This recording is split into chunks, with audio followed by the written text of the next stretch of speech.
Dobrý den, dámy a pánové, studenti a studentky. Vítejte u prvního lehce punkového dílu našeho nového podcastu Dress Up and Stay Home, kde vám budeme prezentovat zajímavé příležitosti, které se odehrávají za hranicemi naší malinké zemičky. Mé jméno je Michal Helma a jsem účastník prvního ročníku Dress Up and Stay Home, což je iniciativa Plzeňského kraje, která vysílá studenty a studentky na zahraniční akce, jako bylo Expo v Osace, kde jsem byl já osobně, což určitě všichni víte, protože jste poctivě sledovali Míšovo šílenosti. Letos to bude World Skills v Šanghaji a příští rok to bude zase něco jiného. Cílem je, aby studenti v zahraničí získávali nové zkušenosti, poznatky a skilly a ty přiváželi zpět do České republiky. Je to projekt Plzeňského kraje, takže pokud nejste z Plzeňského kraje, tak prosím přestaňte okamžitě sledovat. Ne, samozřejmě si dělám legraci, tyto podcasty jsou pro všechny a doufám, že se tu něco dozvíte. Nejde jenom o podcasty, pro více informací navštivte naše sociální sítě. Dnešním tématem bude AFS a naším historicky prvním hostem tohoto podcastu je první Čech v poradní radě pro mládež Rady Evropy, člen správní rady AFS a člen České rady dětí a mládeže Jan Husák. Dobrý den, Jane. Doplnil byste ještě něco? Dobrý den, Michale. A možná upravím teď jenom na České radě, už teď nepůsobím a aktuálně se profesně pohybuju na ministerstvu školství. A jak se dneska vůbec máte? Mám se krásně a práce je zajímavá, takže byť teď před chviličkou skončila, tak ten den byl plný různých zvratů, zajímavých věcí, pohledu do budoucna, práce na tom, co se děje teď, na tom, co věříme, že se ve vzdělávání bude dít zítra, pozítří a v těch následujících letech. A když se na to takhle koukám, tak vlastně vyhlížím docela optimisticky, takže se mám dobře a těším se vlastně na to a těším se i za vás a za posluchače a věřím, že těch příležitostí bude přicházet čím dál tím víc a že budete s tou nabídkou spokojení. Já bych vám ještě chtěl poděkovat, že jste si na nás udělal čas a rovnou bych to vykopl tím, jestli byste nám zkusil vysvětlit, co je to AFS, něco o jeho historii stručně a co je vůbec ta zkratka. Děkuji, Michale. AFS je vlastně mezinárodní dobrovolnická organizace, která se vlastně zaměřuje nebo v současnosti podporuje vlastně studenty a mladé lidi, ale nejenom mladé lidi, i dospělé, aby měli možnost poznávat různé kultury, strávit nějakou dobu v zahraničí, ať už v jakékoliv zemi světa prakticky, a aby měli možnost vykouknout za ty hranice, podobně jako to vlastně máte ve vašem projektu, tak je to vlastně přesně to, co AFS dělá také. Ta zkratka, původně, my už dneska používáme jenom tu zkratku, ale původně to je vlastně American Field Service, tedy americký polní nebo americká polní služba. A vychází to z toho, že vlastně AFS vzniklo v době první světové války a původně vlastně lidi, kteří se kolem AFS pohybovali, tak byli dobrovolní řidiči ambulancí, sanitek a vlastně podpůrný personál, který jezdil na bitevní pole původně z Ameriky do Evropy, pak se to rozšířilo i do dalších zemí světa a vlastně pomáhali trošičku řešit ty hrůzy, které s tou válkou souvisí. Potom ta činnost naštěstí po konci první světové války mohla trošičku ustát, nicméně už se vlastně nabudovaly různé vztahy a nějaká struktura a vlastně ti lidé přemýšleli, jak můžou podpořit svět, společnost tak, aby vlastně k takovým věcem, jako je světová válka, nedocházelo, nebo jakákoliv válka. A ačkoliv teda za druhé světové války opět byli více řidiči sanitek než cokoliv jiného, ale o to víc potom vlastně po druhé světové válce právě začali organizovat výměnné pobyty a studijní pobyty vlastně pro mladé lidi, aby ti měli možnost podívat se do světa, poznat ty ostatní státy, kultury, země z jiného úhlu pohledu, z toho příjemnějšího, aby vznikaly ta přátelství a aby vlastně se válečným konfliktům do budoucna předcházelo. A myslíte, že se to daří? To je dobrá otázka a aktuálně skrze tu síť AFS, která je vlastně opravdu globální a působí ve více jak 50 zemích světa, ale ty programy jsou skoro, zmiňoval jsem, do všech zemí, je to možné. Tak ročně se vymění něco okolo 12,5 tisíců středoškoláků na ten hlavní celoroční program. To znamená, že celý jeden školní rok 12,5 tisíce lidí z různých států stráví ten rok někde jinde. A netráví ho na internátu, tráví ho v hostitelských rodinách, tráví ho přímo s těmi lidmi, kteří tam žijí a poznávají opravdu ten reálný život, tak jak to chodí. A k tomu běží spousta dalších programů pro dobrovolníky, dospělé, kratší programy. Takže myslím si, že ta síť a ty kontakty a to, co my nazýváme AFS efekt, tak je poměrně velký, protože opravdu se daří měnit životy spoustě lidem a spousta lidí poznává ten svět z té své perspektivy, díky té své vlastní zkušenosti a stávají se takzvanými globálními občany a vnímají to, že opravdu ten svět je náš a že stojí za to se o něj starat a že se to dělá jinak než teda nějakými válečnými konflikty a podobně. Ale samozřejmě svět je svět a máme tam všechno, to víme velmi dobře. Jo, svět je velmi zajímavé místo, ale vrátil bych se k těm rodinám, které jste zmínil. Jak velkou roli ty rodiny v celém tom procesu té výměny hrajou? Jak vůbec přiřadíte člena k rodině a jak zajistíte, aby nenastávaly problémy během toho pobytu? Rodiny, řekl bych, že hrajou klíčovou roli a všechny naše hostitelské rodiny jsou také dobrovolníci, takže opravdu jsou to rodiny, kteří mají zájem přivítat studenta ze zahraničí, kteří mají zájem poznávat i tu jeho zemi, navazovat nějaké vztahy, přátelství a starat se vlastně o někoho, kdo k ním takhle přijde na ten rok a je to vlastně jeden z těch jako velmi důležitých a klíčových momentů. A v čem se třeba i, když to řeknu, AFS odlišuje od různých komerčních agentur, které vás třeba pošlou na rok někam na internátní školu nebo někam, kde vlastně nežijete přímo součástí té kultury, tak díky právě tomu té spolupráci s hostitelskými rodinami, tak s AFSkem máte možnost vlastně poznávat ten reálný život reálných rodin.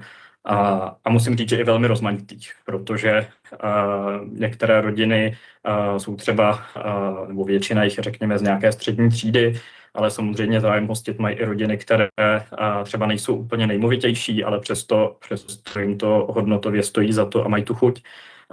A nebo jsou to zase rodiny, které jsou třeba extrémně bohaté, takže opravdu ty rodiny jsou velmi zásadní a velmi rozmanité v každém státě, v každé kultuře a díky tomu vlastně i ten člověk má možnost poznat nejenom jinou zemi, jinou kulturu, ale vlastně i úplně jiný styl fungování třeba rodiny, což je taky velmi zajímavé i třeba proto, aby si člověk utvořil nějaký vlastní názor, jakou rodinu si chce třeba v budoucnu budovat. A doporučil byste to tedy, předpokládám, i českým rodinám, aby k sobě přijmuli nějakého cizince a tím poznali jeho kulturu a přidali mu tu naší? Tak pokud tě to zajímá, přijde to sympatické, tak určitě ano. Není to tak, že bych si myslel, že každá rodina musí nutně hostit nějakého studenta. I ten proces, vy jste se vlastně na to i ptal v té předešlé otázce, tak samozřejmě ten výběr rodin má nějaký jako proces, je to strukturované.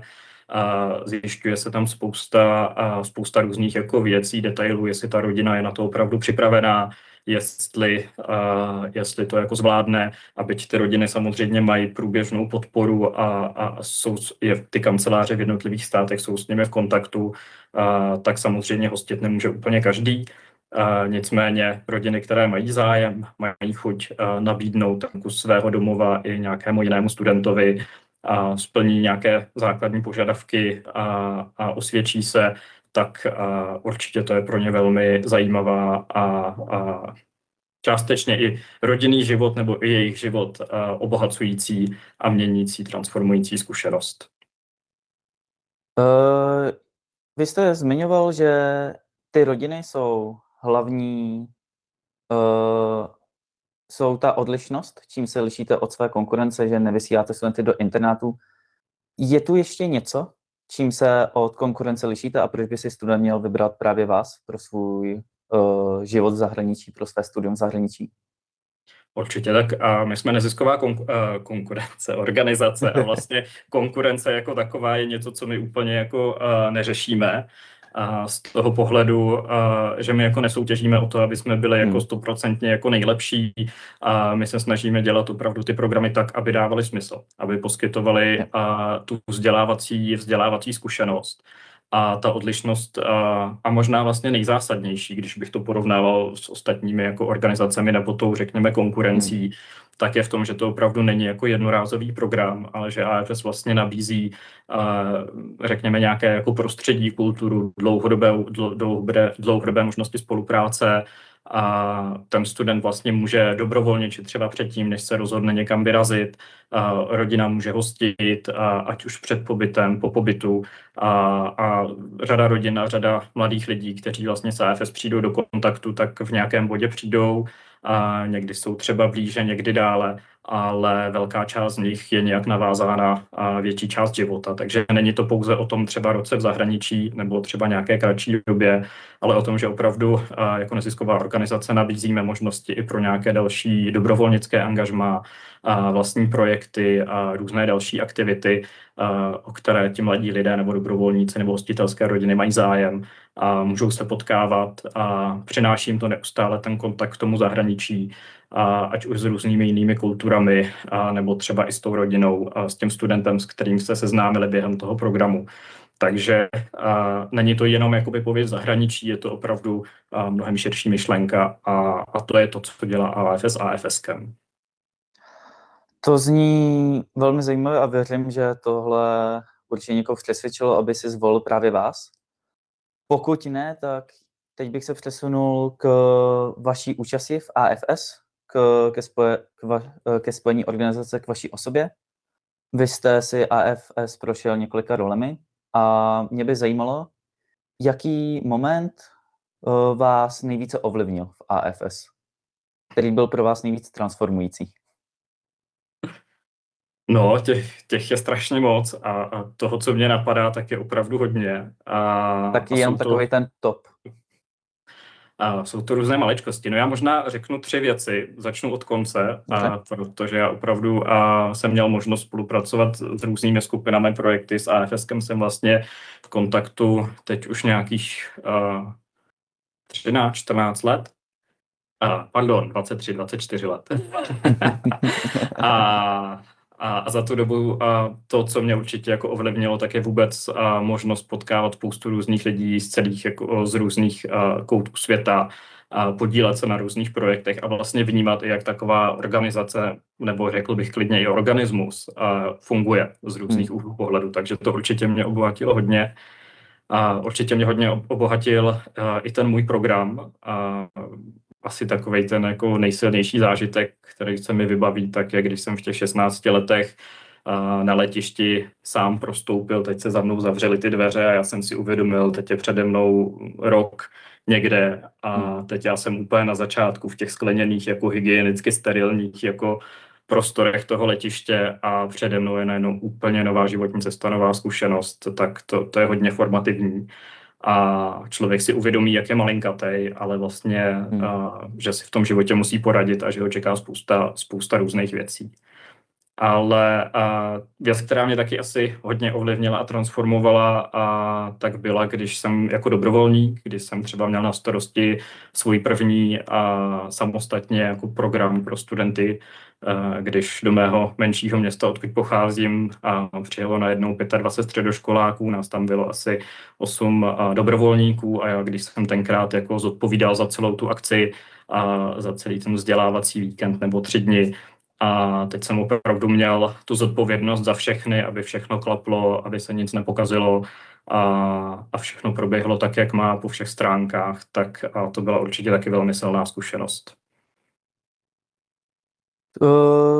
Určitě to zní poměrně náročně, starat se o některé ty vlastní projekty.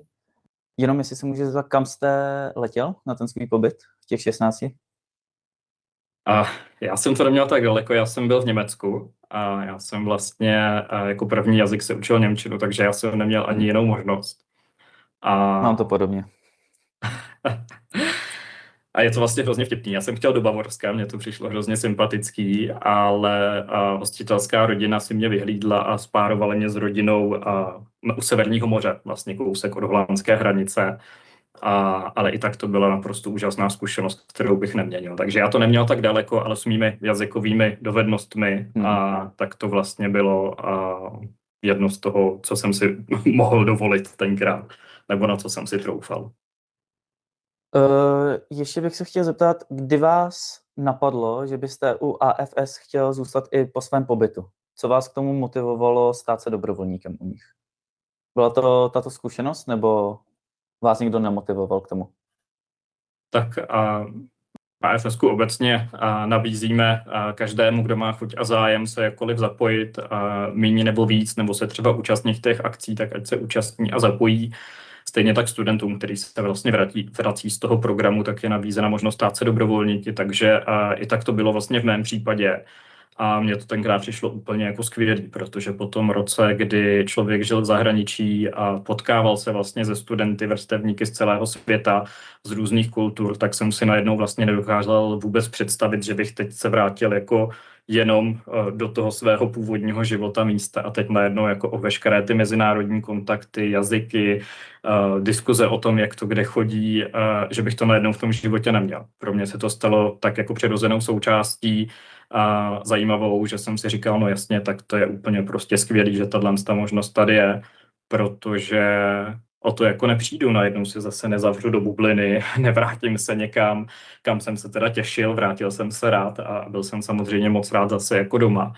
Ale když najednou člověk jako zažije něco jiného, prohlídne něco jiného, ne na to přichází. Takže pro mě to dobrovolnictví v AFS byla ta cesta, jak být v kontaktu zase s dalšími různými kulturami, podílet se na těch aktivitách a žít nejenom v té své malé bublině, ale opravdu být součástí toho velkého světa. Jo, já tomu naprosto rozumím. Kdo se jednou vrátí ze zahraničí, tak vlastně tam chce celou dobu zůstat. Přece jenom to Česko je takové malé, svět je veliký. Jak vás tahle zkušenost s tím mezinárodním prostředím, ať už při vašem výjezdu do zahraničí nebo v tom dobrovolnictví, jak vás to ovlivnilo ve vašem každodenním životě? Jestli vás to nějak změnilo, jestli jste změnili některé své návyky? Určitě, naučil jsem se domluvit snad skoro s každým. A jakkoliv. A pokud samozřejmě ta druhá strana komunikovat chce a jakkoliv, přesně od různých jako úsměvů, kdy někdy člověk je v situacích, že se jenom směje a vlastně vůbec netuší, která by je. A i po to opravdu jako bavit se vlastně v cizích jazycích, angličtině, němčině na poměrně velmi vysoké úrovni. A mě to vlastně nasměrovalo i k dalšímu studiu mezinárodních vztahů, evropských studií, takže vlastně mě ta zkušenost jako v zásadě jako nastartovala nějakým směrem, kterým jsem vlastně pak šel i dál během studií. A osobně já jsem byl jako poměrně hodně otevřený člověk a jsem pořád a jsem za to moc rád a určitě ta AFS zkušenost mě v tomhle tom jako utvrdila, rozšířila a tyhle ty postoje, určitě možnost jako vůbec přemýšlet v jiných jako významech různých slov, což si myslím, že ta zahraniční zkušenost obecně jako pomůže, protože pokud umím jenom česky, tak přemýšlím v úzovkách jako i v tom, co ta čeština jak funguje. Ale jakmile člověk začne přemýšlet a fungovat i v jiných jazycích a vnímat významy slov jinak podle toho, jak to kdo myslí v různých situacích, v různých kontextech, v různých kulturách, tak najednou začne ten svět a vůbec komunikace i s lidma vnímat mnohem šířej. Takže to mě určitě zůstalo taky. Je taková ta věc, že člověk prostě ví, že je tady sám, ale vlastně tady vůbec není sám. A že je součástí toho světa, všechno, co udělá, všechno, co řekne, tak může mít někde nějaký dopad a že ho vlastně může mít tím, co dělá a může ten svět v úvozovkách měnit k lepšímu, aspoň v tom svém okolí, ať už je to okolí uší nebo širší. Tak taky nenadarmo se říká, kolik jazyků znáš, tolikrát si člověkem. Určitě přesně na tom něco je, přeci se říká, že Italové jsou takový přátelští, Němci hází takové ty pohledy a podobně. Takže určitě komunikace i za mě je velmi důležitá v různých jazycích. Člověku to dává mnoho věcí. Vy už jste zmiňoval, že když vycestuju, tak otevírám si nějaké ty obzory, neuzavírám se do té své bubliny. Já bych se přesunul do další fáze našeho rozhovoru, kde bych mluvil o nějakých problémech, výzvách a cílech AFS. A začal bych tak obecně. Jakou máte vizi? Co plánujete do budoucnosti v nějakých 5-10 letech? Čeho byste chtěli v této organizaci docílit? Tak my obecně se hlásíme k tomu, že opravdu se snažíme podporovat nějaké to světoobčanství nebo vnímání toho, že člověk žije na nějakém místě, ať už je to jakékoliv místo planety, tak, ale je součástí vlastně celého toho světa. Takže můžeme tomu říkat světoobčanství, můžete tomu říkat globální občanství, můžeme tomu říkat prostě odpovědnost za ten svět kolem nás. A to je něco, v čem určitě budeme pokračovat a je to něco, co vlastně každého, kdo se do AFS nebo do těch aktivit zapojí, tak se s tím setkává a rozvíjí se i v tomhle tom jako vnímání. Takové to klišé, nebo ne klišé, ale je to heslo Rady Evropy a za mě vlastně hrozně hezké. Myslete globálně, jednejte lokálně, tak to je něco, co vlastně je pro nás v AFS naprosto přirozené. A je to něco, co se snažíme různými aktivitami rozvíjet a budeme v tom pokračovat určitě celou dobu, protože mladí lidé rostou, odrůstají a noví mladí lidé přicházejí, takže je to taková ta vzdělávací práce, která se formuje i na základě různých zážitků nebo i vzdělávacích programů. Takže kdo má zájem se zapojit do těch aktivit, tak může.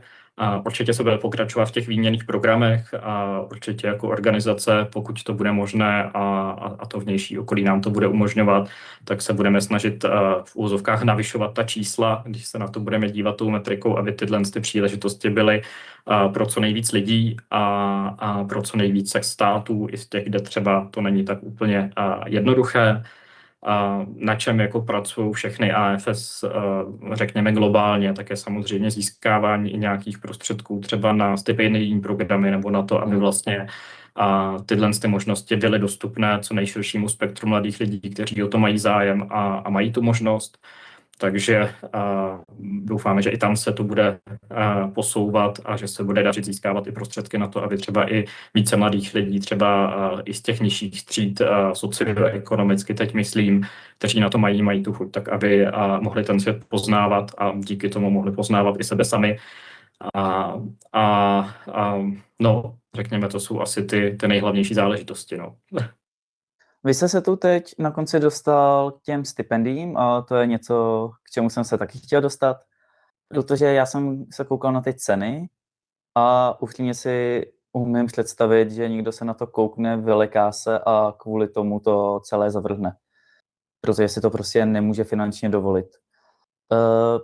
Co všechno děláte proto, aby se do toho zahraničí dostali opravdu ti, kteří na to mají a nejenom ti nejbohatší?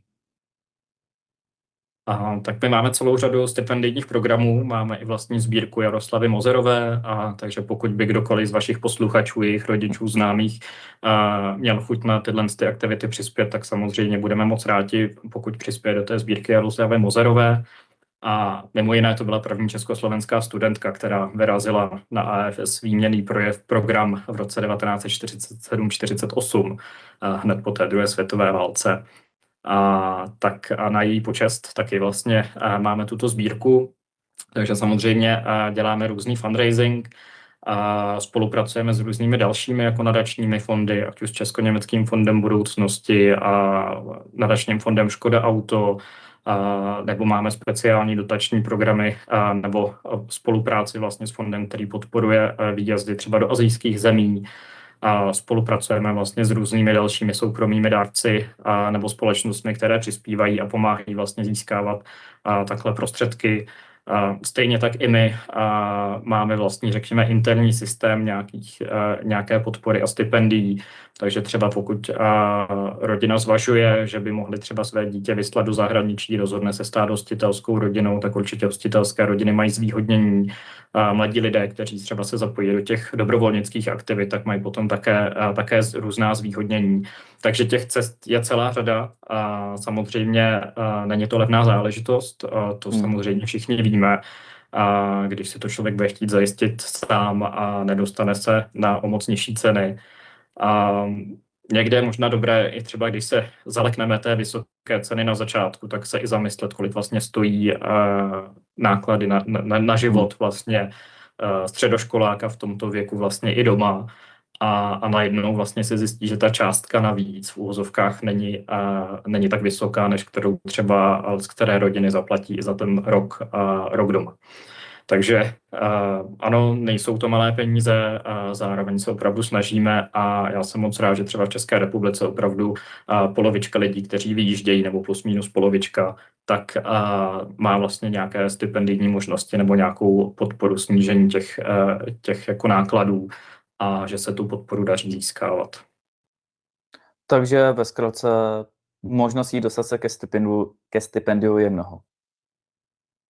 Tak samozřejmě nejsou neomezené a zaslouží si je v uvozovkách jenom ti nejlepší nebo nejvhodnější, ale není to o tom, že jenom ten, kdo splní dobře nějaký test a předpoklady, že dostane stipendium. Cení se i to, když třeba právě mladí lidi mají chuť, mají zájem a zapojí se třeba právě i dobrovolnicky a je vidět, že opravdu proto chtějí něco udělat, protože žádná podpora, když to řeknu takhle, by neměla přicházet sama od sebe. Modré z nebe je krásné, ale visí na nebi a každý by měl pro tu svoji cestu něco udělat. Ale máme ty zkušenosti, že pokud mladý člověk opravdu jako chce, tak se dají hledat i různé cesty, dají se hledat i specifické možnosti. Měli jsme třeba případy, kdy třeba i nějací mladí lidé s handicapem, kteří měli speciální potřeby, chtěli vyrazit a samozřejmě to vlastně ty náklady taky jako zvyšuje, ale naštěstí se zvyšuje, řekněme, ten okruh dárců, mecenášů, kteří jsou ochotní na tyhle věci přispívat. Takže kde je vůle, tam je cesta. Přesně tak. Sky is the limit. Já doufám, že teď někomu světla naděje, že se tam dostane jednoduše do zahraničí. Ale existují ještě nějaké jiné překážky, které musí mladý člověk překonat, aby se vůbec odhodlal vyjet na rok do neznáma? Je asi otázka spíš na ty konkrétní mladé lidi. Každý to má asi nějak a myslím si, že pro všechny to je vždycky nějaký asi jako wow efekt nebo něco. Asi je jenom velmi malý procento jako mladých lidí, kteří si řeknou wow, jo, to je super, jdu do toho. Každý se potkává s různýma jako obavama, strachama a vlastně hledá tu vlastní kuráž, ten vlastní zájem. Zvažuje si, jestli mu to za to stojí, jestli chce opustit svoje kamarády, svoji rodinu, svoje prostředí a musí proto mít nějakou svoji vlastní vnitřní motivaci. Bez té to v zásadě jako nejde. A i my, když vybíráme třeba studenty, kteří pojedou na ten program, není to tak, že kdo zaplatí, tak jede. I my vlastně v rámci AFSK máme nějaký jako proces selekce a ta vnitřní motivace, chuť a zápal tak je vlastně jedním jako taky z velmi důležitých jako faktorů pro to, aby jsme vůbec ty mladé lidi do toho programu vzali. Protože nebudem si nalhávat, rok v zahraničí není prostě záležitost úplně pro každého. A jsou prostě mladí lidé v různých situacích a někdy by to třeba nemuseli ustát, nemuseli by to zvládnout, mohlo by to být pro ně třeba zbytečně náročné a samozřejmě nedává smysl jenom proto, že někdo pojede na rok do zahraničí, že to je v úvozovkách dobré, aby si zbytečně komplikoval život. Takže určitě to osobní nastavení tak je velmi důležitým bodem a spoustu lidí to odradí. Jo, nevnímáte třeba u tady překážek nějaká bezpečnostní rizika mimo Evropskou unii? Můžeme se například podívat do USA, celá situace kolem ICE, která tam právě propuká, by mohla způsobovat některé obavy na Blízkém východě, teď střílejí rakety do všeho, co se hýbe. Myslíte si, že teď je ta nejlepší situace někam vyjet? otázka, co je ta nejlepší situace. Já to samozřejmě myslím nadsazeně, ale lidé můžou mít obavy tady z těch situací, tak co byste mě třeba vzkázal? Je to úplně přirozené. Je to úplně přirozené. Samozřejmě svět se nachází v různých jako situacích a nacházel se vždycky. Já třeba, když jsem přijížděl na svůj program do Německa, tak vlastně moje hostitelská maminka jsem se s ní potkal až po 14 dnech, protože tenkrát byla válka v Iráku, byla po začátku a ona tam byla jako lékařka z Lékaři bez hranic dobrovolně pomáhat vlastně v tom konfliktu taky. Takže není to o tom, že ty konflikty ve světě jsou něco nového, oni se prostě dějí různě a prostě je to součást světa. Takže samozřejmě dopadá to mezinárodní dění a řekněme ta geopolitika a i na myšlení těch lidí a každý si to zváží. Nicméně je pravda, že jako vůči dětem a studentům ten svět vždycky se snaží podporovat ty mladé lidi, aby dokázali ten svět poznat z různých úhlů pohledu. Takže věřím, že ta situace nebude některak vážná a nicméně samozřejmě zažili jsme to v nedávné době, může se nečekaně stát cokoliv, kdekoliv. Stejně jako u nás v České republice. Prostě, i když letím letadlem, jedu autem, vždycky jsem v nějakém riziku, když jedu na výměnný program nebo na studijní program do zahraničí, taky jsem v nějaké míře rizika, ale samozřejmě všichni se snaží dělat to, aby ta míra rizika byla co nejmenší. V AFS samozřejmě všichni studenti jsou kryty globálním pojištěním a kdyby cokoliv, jakékoliv zdravotní problémy nastaly, mají vlastně zajištěné krytí, jsou připraveny různé krizové plány a ty situace se vlastně řeší vždycky v co největším a nejlepším zájmu vlastně těch studentů. Dobře. Je tu ještě něco, co byste třeba vzkázal rodičům, kteří mají nějaké obavy pustit svoje dítě do zahraničí? Záleží asi na nich, jestli chtějí a jestli to jejich dítě chce a potom je to jejich rozhodnutí. Nikdo je do toho nutit nebude a ani vlastně jako v zásadě nechce.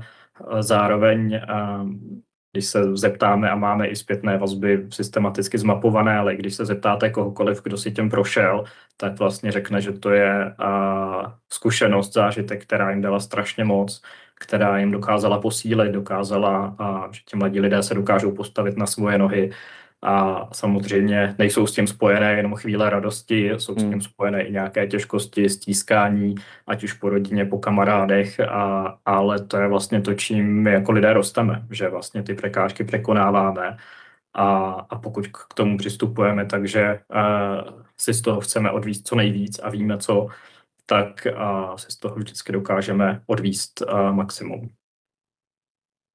Takže obavy jsou přirozené, nikdo vás nenutí, ale ty přínosy a ta zpětná vazba každého, kdo si tím prošel, tak je velmi pozitivní. To určitě věřím, rok v zahraničí musí být určitě zážitek, ale určitě se musí šířit mnoho mýtů, které jsou nepravdivé. Tak jestli jste zaznamenal některé mýty, nějaké hoaxy, které by se chtěl třeba vyvrátit. Možná otázka na vás, co teď za hoaxy běží. Jsme v době internetu, může se šířit spousta informací, tak jestli se náhodou něco nezaregistroval, třeba že když vaše dítě odletí na rok do zahraničí, tak se z něho stane marxista nebo něco podobného. Nezaznamená se nic takového v nějaké větší podobě, možná je to teda i tím, že podobné jako internetové zdroje úplně nesleduju, tak možná mi jenom chybí ten informační kanál. Ale jo, samozřejmě těch obav je spousta a vlastně jako ke všemu si někdo můžeme myslet jako cokoliv, ale důležitý je opravdu zaměřit se na to, jestli pro nás je to důležité, pro naše dítě, jestli ono jako chce nebo nechce a vyhodnotit si tu situaci opravdu individuálně. Jako nikdy jsem neslyšel, že kdo jede na rok do zahraničí, tak jako spitomí nebo se z něj stane něco méně cenného, problematického. Stane se Američan a přestane ovládat zeměpis. jako každý, kdo si tím prošel, tak vlastně jako ukazuje pravý opak, takže ani tyhle z ty hoaxy vlastně jako neznám. Samozřejmě lidi se bojí, říkají, je to drahý, kam vás zatáhnou, něco se vám jako stane. Um, jo, každý se bojí něčeho. I samozřejmě obavy jsou na místě, ale já bych se chtěl dostat k tomu, kam čeští studenti nejčastěji vyjíždějí do zahraničí. Jaká je ta nejoblíbenější destinace, kam, nebo ne kam jako vyjíždějí, protože to určitě bude nějak omezené, ale kam se nejvíc hlásí. Tak určitě největší zájem o anglicky mluvící země, ať už jakoukoliv z nich, protože samozřejmě mladí lidé vnímají, že naučit se anglicky na vlastní kůži tak je něco, co jim jako poskytuje různé výhody. A taky většina mladých lidí tu angličtinu do nějaké míry jako ovládá, takže se vlastně nebojí toho jazyka. A chtějí se v něm zdokonalovat. To je jako velmi častá motivace, takže proto ten zájem asi obecně největší o ty anglicky mluvící země, ale nejenom. Jo. My v AFSku tím, že vlastně se nezaměřujeme jako na výuku jazyka, ale na ten mezikulturní zážitek, tak ten zájem je jako poměrně velký samozřejmě o různé evropské destinace, ať už jsou to severské státy, nebo třeba to Německo, kdo se učí německy, je to jako velmi logické, že chce do Německa, Rakouska, ale zajímavé jsou země třeba i jako Itálie, která je pro spoustu Čechů něčím jako poutavá a přitažlivá, ale jsou to i země třeba v Latinské Americe nebo třeba i v Asii, kam ten zájem v některých letech je větší, někde menší, ale spíš to opravdu vychází jako z těch individuálních preferencí. Takže anglicky mluvící země, jasně, je poptávka vždycky jako největší, ale ta proporce mezi těmi ostatními destinacemi se vlastně dost jako liší. A když to vezmeme z opačné strany, jací studenti se nejčastěji dostávají do Česka? Z jakých zemí jsou nejčastěji? Jestli je to Německo, nebo taky anglicky mluvící? Německo je paradoxně, by všichni chtěli a snaží se, ale vlastně třeba zájem z Německa není až tak velký o Českou republiku, to si nebudeme nalhávat. Ale třeba jako zájem největší v posledních letech je z Itálie, že hodně Italek mladých má chuť podívat se do České republiky a jezdí. Poměrně hodně třeba Tajců, taky tady máme různé vazby, takže i to jsou Italové, Tajci, to jsou asi takový, řekněme, nejpočetnější národnosti, který mají zájem a opravdu si vybírají Českou republiku, že sem chtějí přijet.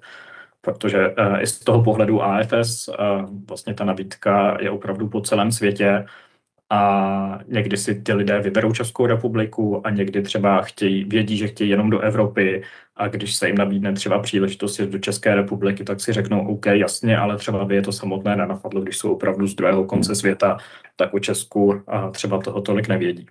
Ale Itálie, Tajsko, Francie, další státy, tak tam ta poptávka je vlastně stabilní a dlouhodobá a tu Českou republiku si cíleně vybírají. A řekl byste, že Česko v tomhle ohledu populární destinací nebo takovou přehlíženou? Třeba oproti Maďarsku? Zajímavé srovnání. No, protože jsme podobná lokace, podobný populace, tak jestli nad nima vyhráváme nebo ne. Přiznám se, že nemám konkrétní statistiky na porovnání s Maďarskem. Každopádně, když se podíváme na ten středoevropský region, tak ta popularita jako obecně narůstá a Česká republika a její popularita a ta poptávka ze světa taky narůstá. Takže možná i jeden z těch aspektů tak je třeba to, že jsme vnímaný, ten středoevropský region, Česká republika, je jako jeden z těch jako nejbezpečnějších na světě. My si to tady v Česku hrozně málo uvědomujeme. A na to, jak tady hráme na různé věci v uvozovkách nebo si stěžujeme, tak ta kvalita života je tady výborná. Praha je prostě lákadlem pro spoustu lidí a to jméno České republiky v zahraničí všímá si ho stále víc lidí. A třeba i na ten roční pobyt i pro ty mladé lidi z celého světa, tak Česká republika se stává výrazně zajímavější, než tomu bylo třeba dřív. A kdybyste si vy dneska mohli vybrat jakoukoliv zemi, kam jet, letět, kromě Německa samozřejmě, kam by to bylo? Vždycky jsem se chtěl podívat na Island, ale kdyby to bylo z AFS, tak bych volil Latinskou Ameriku, protože to je úplně jiná část světa. Měl jsem možnost díky AFS se potkat se spoustou lidí, kteří tam buď to byli, anebo byli z různých států Latinské Ameriky. A ta kultura mě něčím jako oslovuje. Určitě je to něco, co bych chtěl poznat víc. A nakonec otázka, doporučil byste nějakou zemi, nebo byste to nechal na každém jednotlivci? Já si myslím, že to opravdu by mělo být jako s individuálním přehlídnutím k té každé cestě toho jednoho člověka. Takže každý má nějaké preference, a každý má nějaké třeba rodinné zázemí nebo nějaké známé někde. Každé může někoho lákat jedna země a druhého úplně jiná. Takže já osobně bych nedoporučil jednu zemi. Myslím si, že ten proces a to, čím si ten student prochází v rámci toho mezikulturního vzdělávání, poznávání a rozvoje té osobnosti, tak se v různých niancích děje po celém světě. Takže kdo má chuť, ať se vybere tu svoji destinaci, která mu bude srdce nejbližší. A tak. Protože opravdu nemyslím si, že jako jedna země dává jako větší smysl než jiná. Všichni jsme si rovni, všichni státy jsou si rovni, v každém zažijeme něco jiného, naučíme se trošičku něco jiného a mělo by to vždycky konvenovat s tím, kam ten člověk směřuje nebo co je mu blízké, co chce poznat. Dobře, já moc děkuji za tuto odpověď. Ještě se zeptám, jestli byste chtěl něco nakonec říct, něco zmínit, něco dodat. Určitě moc děkuji vám za tu iniciativu a i za to, že se snažíte pootvírat ta okna toho pomyslného světa a těch hranic, protože hranice je něco, co někdy může být velmi pevné, neprostupné, a nebo je to jenom nějaká mentální hranice v nás. A co se týče toho studia v zahraničí, tak mám tu zkušenost, že možná se někdy necháváme zbytečně zavírat v různých hranicích, v různých pohledech, v různých názorech. A myslím si, že to naše kritické přemýšlení nad tím, jestli to je správně nebo není, a ta vlastní zkušenost je to nejcennější a to, co vlastně nás i v tom životě nabíjí.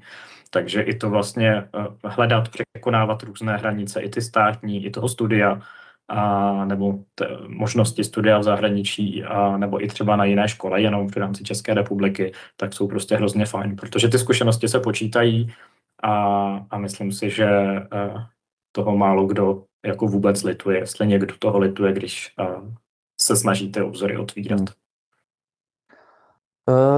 Dobře, já moc děkuji. To je od nás pro dnešek všechno. Já vám moc děkuji, Jane, že jste si na nás udělal čas, že jste nám tu povídal o AFS a doufám, že si z toho posluchači a diváci něco odnesli a že vás při nejmenším zhodnotí pro svůj výjezd do zahraničí. Já bych chtěl říct, že cestování nikdy nebylo jednodušší než nyní, takže to určitě zvažte. Určitě taky navštivte naše sociální sítě a nezapomeňte sledovat další díl tohoto podcastu. Pokud mě po dnešku nevyhodí, tak se uvidíte se mnou. Mějte se fanfárově a nashledanou. Moc děkuji za pozvání.